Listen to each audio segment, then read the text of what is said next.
Yes, ladies and gentlemen, nizere ko umeze fresh sana rero ndacyari MC Performer part 2 nkuko part 1 yari irangiye mu kanya gatoya gashize.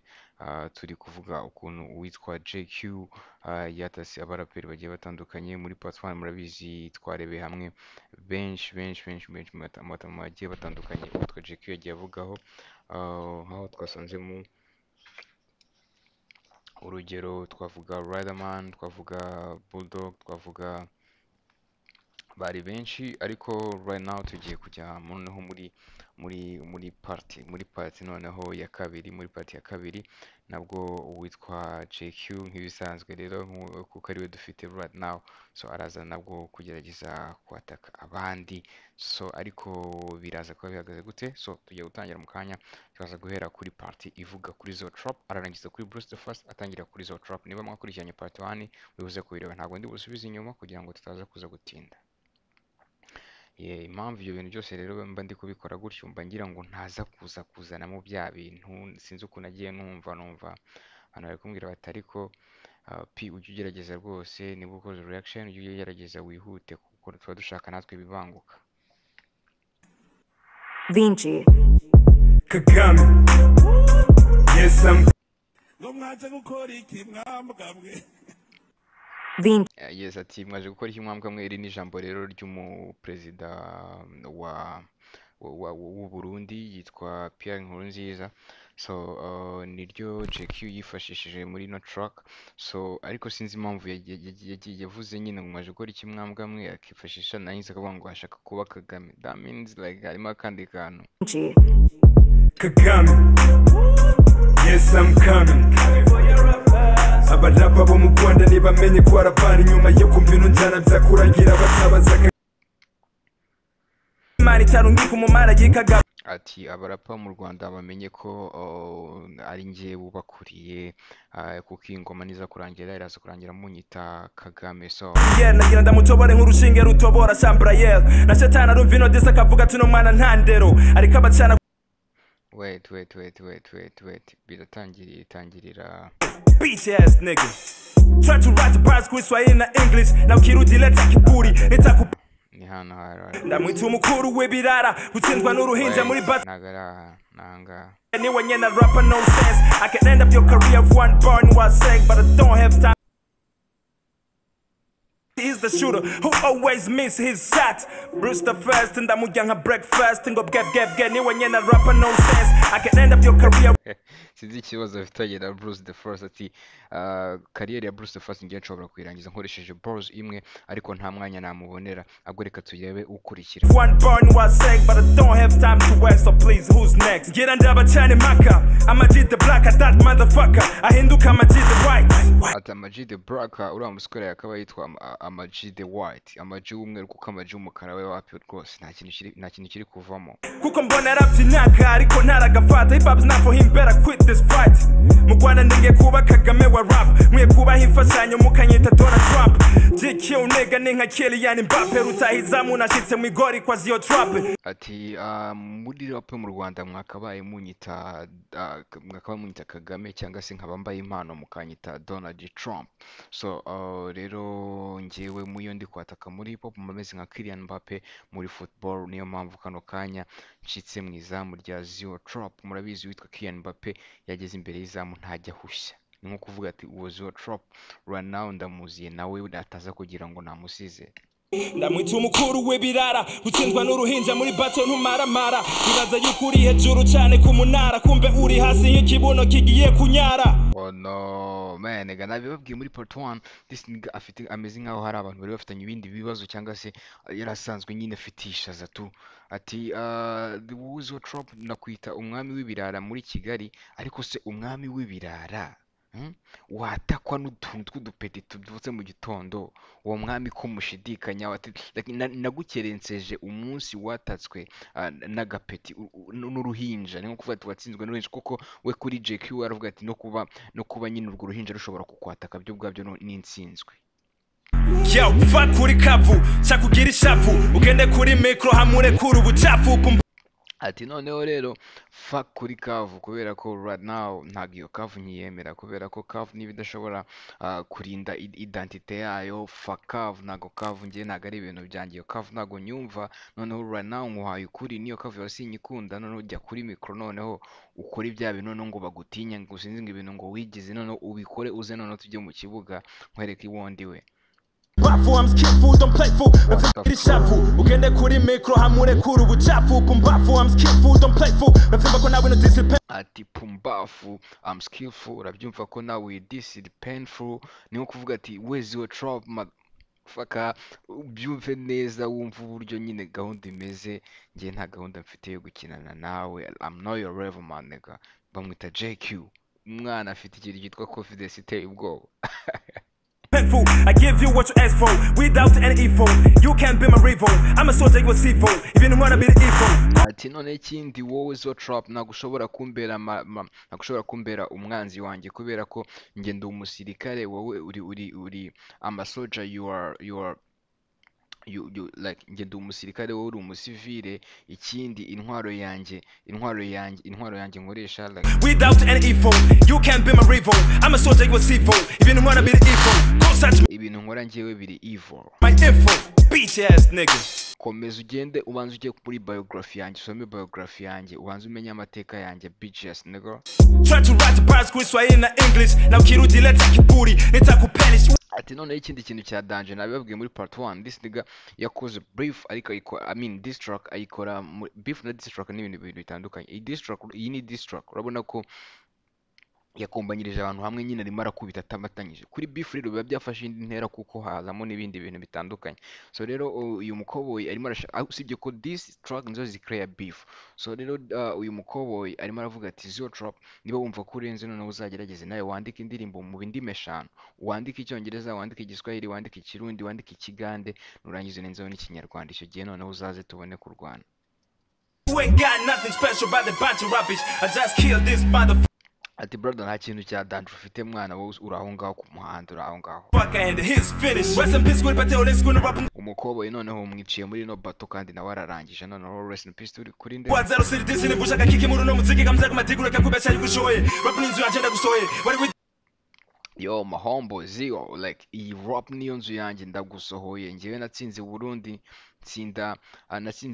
nsinda Buja right now ninjiye Kigali kandi ndagusohoramo aho ngaho ibintu byo kwivugisha ngo ndi street god ibintu byo street god ntabwo mbyumva tugigenda gukoroye umuziki wawe ndawutoboye nk'akanyegeri gato ndaguhonyoye mbonye igitambo kije umuziki wawe ndawuhonyoye zero trap mbonye igitambo kiza Israel ni gute byagenda gute ngo nanga umwana wanjye Gabriel Israel taruko nagira nica umwana wanje Ismael Imana ataruko ndagira nica umwana wanje Ismael abantu bazi Korani murabizi mbonye igitambo kije kiva Israel taruko nagira nica umwana wanje Ismael Imana itarungika umumara yika Gabriel nagira ndamutobore nk'urushinge rutobora Chambrael na shetana rumva ino desa kavuga tuno mwana ntandero ariko abacana ku mysteri yandikiye mu isengero ati na shetani iyo yumvishe ino desa aravuga ati kabisa JQ wabahabije urimo urakorera mu rusengero kuko satani nagakorana n'urusengero nyine ikintu cya danje kibi kuri satani kiba cyakorewe mu rusengero kuvuga ati satani nawe yabyumvise atavuga ati ibintu byakorewe mu rusengero aje simubita n'agatima member ushima ndi mubi ndaguca ugutwi yazabona nyita Petero yo peti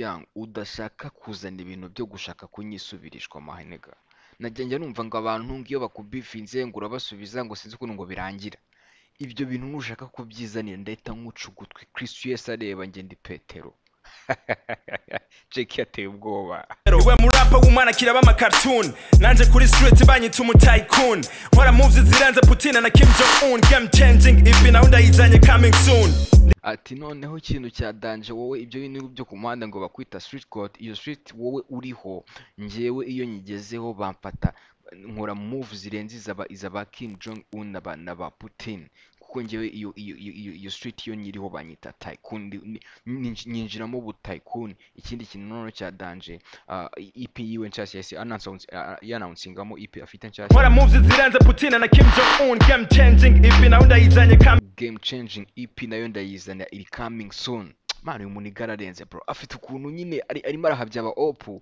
yarangiza agahita anamamarizamo track ziwe. soon Nicole Palmer ndabatwaye muri freezer nta murapfa ko nje gusunda fireman Nje banyita Cole Palmer ndabatwara mu bihembo bro. Cole Palmer muramuzi n'umwataka wa Chelsea. ina pifla no chance for it. Ati ikindi kintu cya danje nzi Kigali nikituma hip hop ya Kigali iba ari fo nuko nta murapa n'umwe ndabona ku isi ukonje nka Fireman na Pifla. Karondera ubusumbya ni nko guhiga abdomino kunda ya Jay Squeezer. Ati peti yangu niba uri umufana ukaba uri kumva ino ndirimbo kano kanya ugerageza gushaka nyine ngo umuntu ushobora ngo kubona duta kuko gushaka umuntu duta ntibishoboka. Murapataza kwishima zoba ari stupid kuko ndabakoreye promo ngaha mu Burundi ndase muri pop nka Chris Easy ukoresha plan B nka Dani na none basigaye ari Dani Vumbi big up kuri Kivumbi King na numa musumbya kuzabuja kuvumbi swingi ndakwemera sha uzoze ndaguhe featuring kandi ni kubuntu sinzogusaba ni shiringi hangwe. Ati umuntu witwa Kivumbi akunda kuza mu Burundi ari gushaka swing. Ndakwemera cyane ariko umunsi uzagarutse mu Burundi gushaka swing uramenya utazagenda utaje kunsaba featuring kubera ko nunsaba feature nzayiguha kubuna nubwo ngenzigera musaba n'ishiringi na rimwe.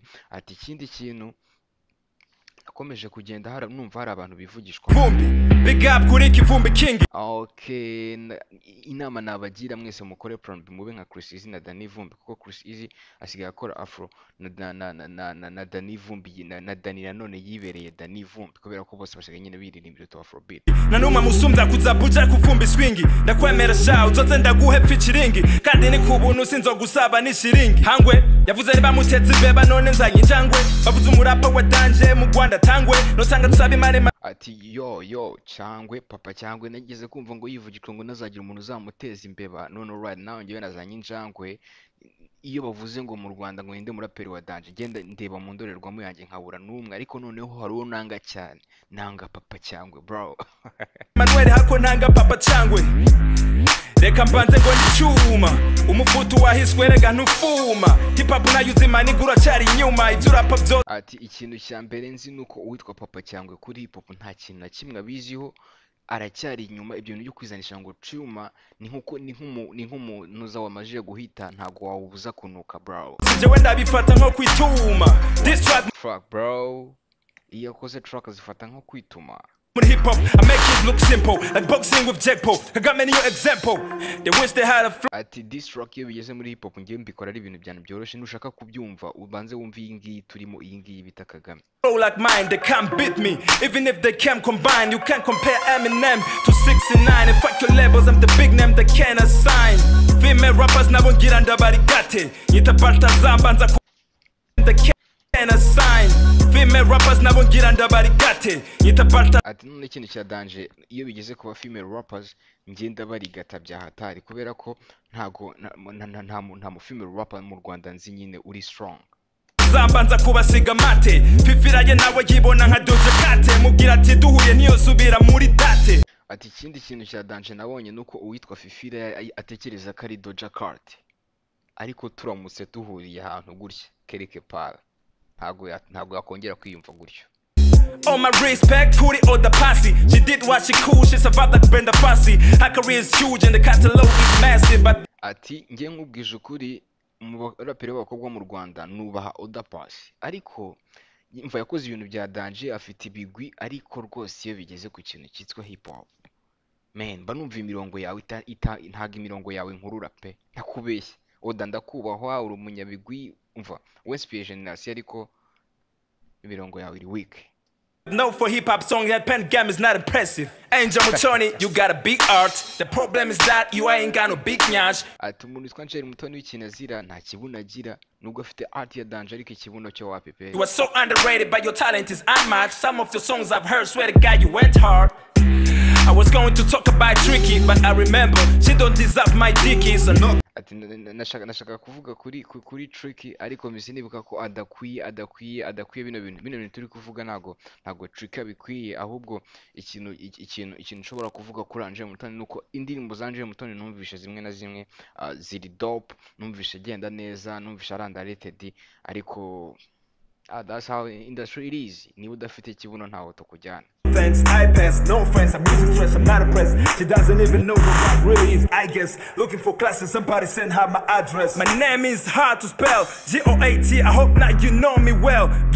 Ati yo peti yangu ninjye bita G-O-K, ninjye bita JQ. Mubyumve mumenye neza ninjye muraperi wa Danje ukora diss track za Danje mu Rwanda no mu Burundi. Jackie, kona shitse KGL, kandi yuko mfise big dick size XL. You got Ati mundaburira umuntu witwa Jackie ko mfite big dick size in XL namajije kugira mu murwa Jackie binakora murabizi ntago ngiye kubigarukamo even I don't give a fuck ariko murabure nyine ko nageze mu murwa Baltazar. I'm not your average, you had use my knowledge. It is about to get my damage to never up baca muri garage. I think it's time to take a break, one sec for J Party to pay homage. Yo ndatekereza noneho ibyo maje gukora abaraperi banyu birahagije reka mfata umunota umwe nubahe Late Kabaka J Polly King. I think it's time to take a break, one sec for J Party to pay. Ati ndatekereza iki nicyo gihe cyo kugira ngo dufate umunota twubahe ibigwi n'amateka by'umunyabigwi bita J Polly King Kabaka. Niwe muraperi wenyine mu Rwanda numva ko mfite icyubahiro abandi bose wapeka ntumbwire ibya Bulldog ntumbwire ibya Riderman ntago mpari. Hey homage, rest in peace. Yo, get up abana bati kuryama kuko mutama nashitse ndagukanga bikagucanga kuba ubuhinga buhanitse n'abantu koza gati munozi zino fesi zaje n'iburazi zirabuze cyane nk'umusozi kandi niganda bikora tambabazi geza beat ndagutereka panisha fashe maki banyita musafa ngo pana ujenyo bano fata bapinga mugakira swata zgura pana ngura tubazi bina mazi tazuka bazo the king with the best bananya kura pasimira musozi kandi niganda bikora tambabazi geza beat ndagutereka panisha fashe maki banyita musafa ngo pana ujenyo bano fata bapinga mugakira swata zgura pana Geza beat ndagutereka panisha fashe maki banyita musafa ngo pana ujenyo bano fata bapinga mugakira swata zgura pana ngura tubazi bina mazi tazuka bazo the king with the best bananya kura pasimira mate fazigoroye singa diplomati rapine tapeni nk'ikarte. Wo ngeyo ndi kurapa ngira Frozy Goroye ntago meze nka diplomat kuko burango yumva ngo DPG ngo ku mirongo ngo fasasisi bro pay respect to fasasi man. The king was the best bananya kura pasimira mate fazigoroye singa diplomati rapine tapeni nk'ikarte fisano ari mukiri kuri branch. Hear me though, this war is lyrical not political, weapons guns and frozen bars, here we go, don't take it personal, this is just digital. Yo munyumve neza atagiye umuntu ushaka kubyegereza umutima platform n'ubushaka kuzidisha ibintu bya fasasi. Iyi ni imirongo ntago ari politique mon frère. Rapper dushe kinyene mu gutera Amerika kuri rap mwese ndabarutana mwe kuri pafana batembera kuri gutafata kuri mikoro namwe gufata ku mafutura nzi bureze zisaba kunyemera kuko general pone nka debena pamera muri genje ntafu gutana kimozele bere. Ati ngewe kuri rap yanjye iyo bigeze ku kintu cya nyacyo ngiye ninjira no mu rukiko ninjye umuntu ushobora kuburanira afata ku mavuta kuko ngiye ndakomeye like mfite iyo ndimo ndakora balls mbameze nka The Ben na Pamela. Kuri pazo mbwira no wagira mena rigera fuck the killer papel verse mo the focus fit better zero move na tele no vera na myaka shira mo saka mbona kunigana no flow mu chubari kitu no meti my rap and kwa shino no mind best around this no bomoni in rap seven because the game rap nemera. Man, wait. I declare myself, this motherfucker is devil, man. This motherfucker is devil, bro. Listen. Nigga no flow mu chubari kitu no meti my rap and kwa shino no mind best around this no bomoni in rap seven because the game rap nemera ma vena bakafata ngene bakafata ko demene batwanze mo ndere kumura kuna bakera bara papa sina barenga tena singo tena singo tena tena just kubera kutuba sumba mavena mu chumu dusumba no kuze bisina no kutere bidaje nkayishanga mere na banikara batwanze. Ati ikintu kimwe u Rwanda rusumbye u Burundi no guhuza ibitsina nk'abayishanga Merine n'abandi batinganye bose bari mu Rwanda atariko ku kintu cyitwa hip hop cyo ntago mwakurikira. Umusweranye na Radoda bro.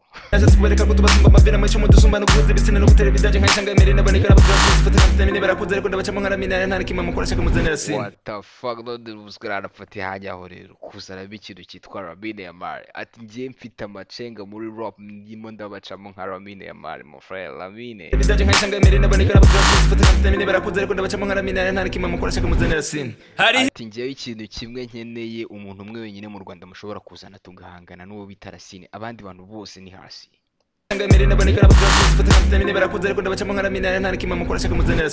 Hariho igipede cyitwa Dumba huyo nimukibwire kigabanye huyo sadbini bro gwari ubuswera bita Dumba guri igipede nako reka no kuvuga amazina atavuzwe. Hariho igipede ngo cyitwa Dumba ngo mukibwire kigabanya akavuyo kubera ko gishaka kiragenda bakakirongora mu nnyo.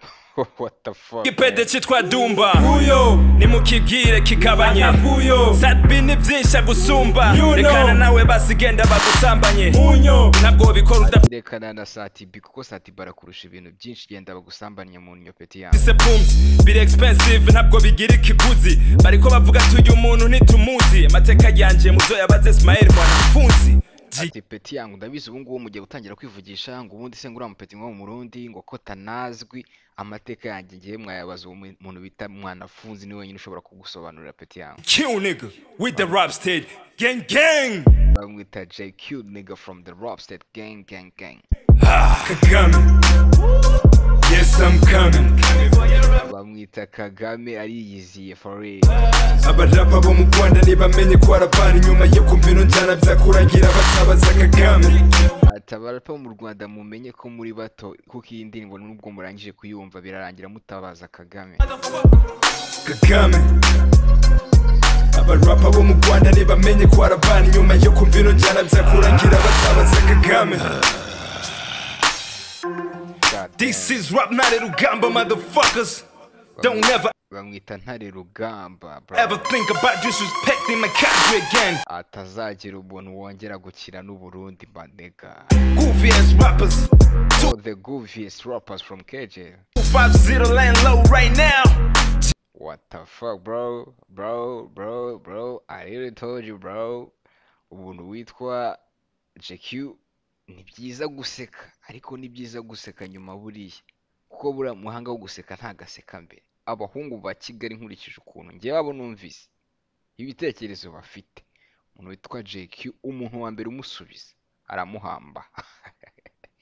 Ntabwo ngiye kumuvuga ariko hari abahungu numvise barakaye bya nyabyo. Yesa yitwa MC Performer. So I got CFM as soon as possible. Nakubwiye ko uyu mwaka ntabwo dufite ngo ikintu cyo kwicara nta n'igihe cyo kwicara gihari. Ni release. See you brother.